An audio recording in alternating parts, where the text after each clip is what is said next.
ମାଟିର ଗନ୍ଧ, କୋଇଲିର କୁହୁତାନ, ଘର ଚଟିଆର କିଚିରି ମିଚିରି ଶବ୍ଦ, ଝରଣାର କୁଳୁକୁଳୁ ନାଦ ତଥା ଢେଙ୍କିର ଧାନ କୁଟିବାର ଶବ୍ଦ ମଧ୍ୟରେ ଅନୁଭବ କରି ହୁଏ ଗାଁକୁ। ସେଇଥିପାଇଁ ତ ତାହା ପ୍ରତ୍ୟେକ ମୁହୂର୍ତ୍ତରେ ଆକର୍ଷିତ କରିଥାଏ କବି, ଲେଖକ ଏବଂ ଭାବୁକମାନଙ୍କୁ। ହୁଏତ ଆଜି ସେଇ ଗାଁର ଛବି ବଦଳି ଗଲାଣି।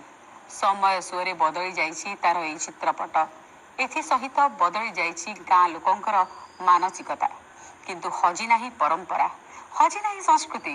ପରମ୍ପରା ଏବଂ ସଂସ୍କୃତିର ରଙ୍ଗ ତ ଆହୁରି ଅଧିକ ଭାବରେ ବିଚ୍ଛୁରିତ ହେଇ ଚାଲିଛି। ସେଇ ପରମ୍ପରା, କଳା, ସଂସ୍କୃତି, ବିଶ୍ୱାସର ରଙ୍ଗକୁ ଆମେ ସାଉଁଟିଛୁ ଆମ ବିଚିତ୍ରାରେ। ଚାଲିଛି ମହାପ୍ରଭୁଙ୍କର ମାନବୀୟ ଲୀଳାର ଯାତ୍ରା। ସବୁ ଲୀଳା ପଛରେ କିଛି ନା କିଛି ବାର୍ତ୍ତା ତ ନିଶ୍ଚୟ ରହିଛି। ତେବେ ଆଜି ଆମେ ଏପରି ସ୍ଥାନକୁ ଯିବା ଯୋଉଠି ବୃକ୍ଷକୁ ବଡ଼ ଠାକୁର ଭାବରେ ପୂଜା କରୁଛନ୍ତି ବାଥୁଡ଼ି ସମ୍ପ୍ରଦାୟର ଆଦିବାସୀ ଭାଇମାନେ। ସେମାନେ ଏହାକୁ ବଡ଼ମା ଠାକୁର ଭାବରେ ପୂଜା କରି ଆସୁଛନ୍ତି କେଉଁ କାଳରୁ। ଏମାନଙ୍କ ପୂଜା କିନ୍ତୁ ପୁରାପୁରି ନୀତି ନିୟମରେ ବନ୍ଧା। ଚାଲନ୍ତୁ ଜାଣିବା ସେଇ ବଡ଼ମା ଠାକୁରଙ୍କ ସମ୍ପର୍କରେ ଆଉ ଜାଣିବା ତାଙ୍କ ପୂଜାର ବିଧି।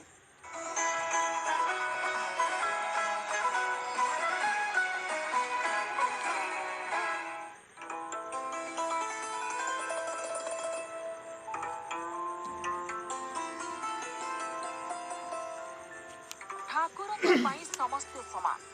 ସେ କାହା ପାଇଁ କେମିତି, କିଏ ତାଙ୍କୁ ମାଟି ଭାବରେ ପୂଜା କରେ ତ ପୁଣି କିଏ ବୃକ୍ଷ ଭାବରେ ପୂଜା କରିଥାଏ। ସବୁରି ମୂଳରେ ରହିଛି ବିଶ୍ୱାସ। ସେହିପରି ଏକ ଠାକୁର ହେଉଛନ୍ତି ବଡ଼ମା ଠାକୁର।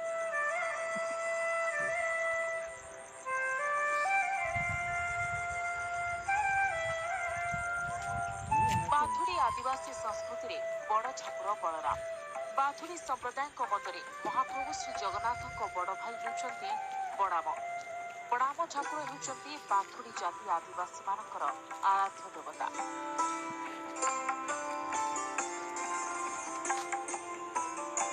ଇତିହାସ କହେ ଯେ ଖ୍ରୀଷ୍ଟପୂର୍ବ 6ଠ ଶତକରେ ଆର୍ଯ୍ୟମାନେ ଓଡ଼ିଶାକୁ ଆସିବା ପୂର୍ବରୁ ମୟୂରଭଞ୍ଜ, କେନ୍ଦୁଝର ଓ ଢେଙ୍କାନାଳ ବଡ଼ାମ କ୍ଷେତ୍ର ଉପରେ ପ୍ରସିଦ୍ଧି ଲାଭ କରିଥିଲେ।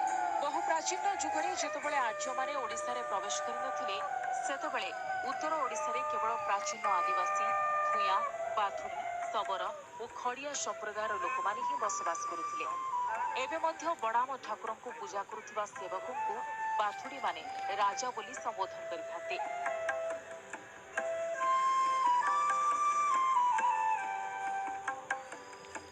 ଗାଁର ଶେଷ ମୁଣ୍ଡରେ ଏକ ବୃକ୍ଷ ମୂଳରେ ପୂଜା ପାଉଛନ୍ତି ବଡ଼ାମ ଠାକୁର। ବାଥୁଡ଼ି ସମ୍ପ୍ରଦାୟର ଲୋକମାନେ ଅତି ନିଷ୍ଠାର ସହ ପୂଜା କରିଥାନ୍ତି ବଡ଼ାମ ଠାକୁରଙ୍କୁ।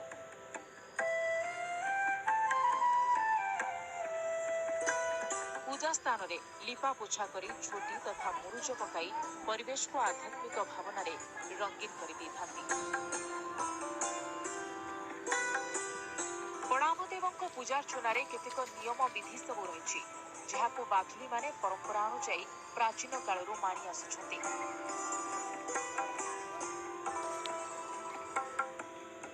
ଭକ୍ତମାନଙ୍କୁ ସୁଟ୍ ସାର୍ଟ ବା ଜୋତା ପିନ୍ଧି ପୂଜାରେ ଯୋଗଦେବା ପାଇଁ ଅନୁମତି ଦିଆଯାଏ ନାହିଁ। ପୁରୁଷମାନେ ଧଳା ଧୋତି ବା ଧଳା ଗଞ୍ଜି ଏବଂ ମହିଳାମାନେ ଧଳା ଶାଢ଼ୀରେ ନାଲି ଧଡ଼ି ପିନ୍ଧି ମନ୍ଦିର ପରିସରକୁ ଯାଇଥାନ୍ତି। ମହିଳାମାନେ କାଚ ଚୁଡ଼ି, ନାଲି କିମ୍ବା କଳା ରଙ୍ଗର ଶାଢ଼ୀ ପିନ୍ଧି ଅଥବା ମୁଣ୍ଡରେ ଫିତା ବାନ୍ଧି ମନ୍ଦିର ପରିସରକୁ ଯିବା ବାରଣ ରହିଛି।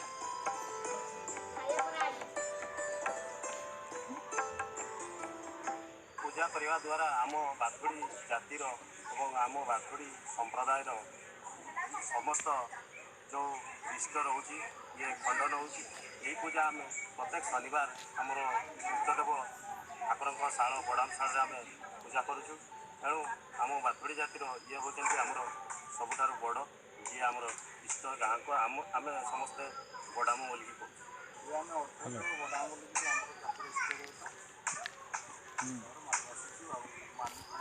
ଆମର ଯେଉଁ ମାନେ ଗାଁରେ ଯାହା କିଛି ଅସୁବିଧା ହୁଏ, ବିପଦ ଆପଦ ଆସେ, ଆମେ ବଡ଼ାମଣିକୁ ଡାକିଲେ ଆମ ସମସ୍ତଙ୍କର ମାନେ ଦୁଃଖ ମାନେ ଦୂର ହେଇଯାଏ। ସେଇଥିପାଇଁ ଆମେ ବଡ଼ାମଣିକୁ ଆମେ ପୂଜା କରି ଆସୁଛୁ ବର୍ଷ ଧରି।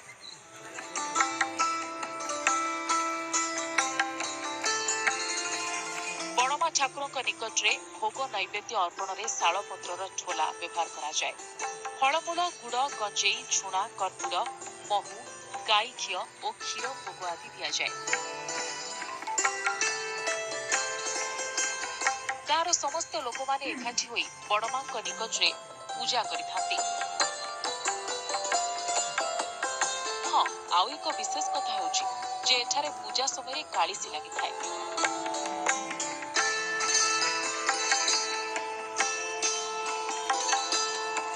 ଯେଉଁମାନଙ୍କର ସନ୍ତାନ ସମସ୍ୟା ରହିଛି ବା ଯେଉଁମାନଙ୍କର ରୋଗ ବୈରାଗ ରହିଛି, ଗାଁରେ ବର୍ଷା ନହେଲେ ଏଠାକାର ବାଥୁଡି ଆଦିବାସୀ ଭାଇ ଓ ଭଉଣୀମାନେ ବଡମାଙ୍କ ନିକଟରେ ପୂଜା କରି ନିଜର ମାନସିକ ପୂରଣ କରିଥାନ୍ତି। ଉଭୟ ପୁରାଣ ଓ ଇତିହାସରେ ବର୍ଣ୍ଣିତ ହୋଇ ରହିଥିବା ବଡାମ ଠାକୁରଙ୍କର ମହିମା ଓ କିମ୍ବଦନ୍ତୀ ଆଜି ସର୍ବଜନ ବିଦିତ।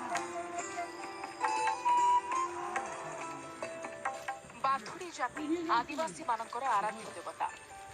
ଶ୍ରୀ ଜଗନ୍ନାଥଙ୍କ ବଡ ଭାଇ ବଳରାମ ହେଉଛନ୍ତି ବଡାମ। ବଡାମ ଠାକୁରଙ୍କୁ ପୂଜା କରୁଥିବା ସେବକଙ୍କୁ ରାଜା ବୋଲି କୁହାଯାଏ। ଇତିହାସର ପୃଷ୍ଠାରେ ରହିଛି ବଡାମ ଠାକୁରଙ୍କର କିମ୍ବଦନ୍ତୀ।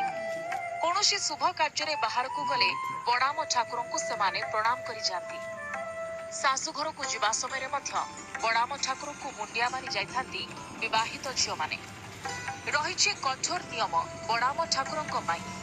ପୁରୁଷମାନେ ଧଳା ଧୋତି ଏବଂ ଧଳା ଗଞ୍ଜି, ମହିଳାମାନଙ୍କ ପାଇଁ ନାଲି ଧଡ଼ିର ଧଳା ଶାଢ଼ୀ ପିନ୍ଧିବା ନିୟମ। ଏଠାରେ ଭୋଗ ନୈବେଦ୍ୟ ଅର୍ପଣ କରାଯାଏ ଠୋଲା ପତ୍ରରେ। କଣ ଟିକେ ନିଆରା ଲାଗିଲା ନା? ସତରେ ଏ ମାଟି ହିଁ ମହାନ।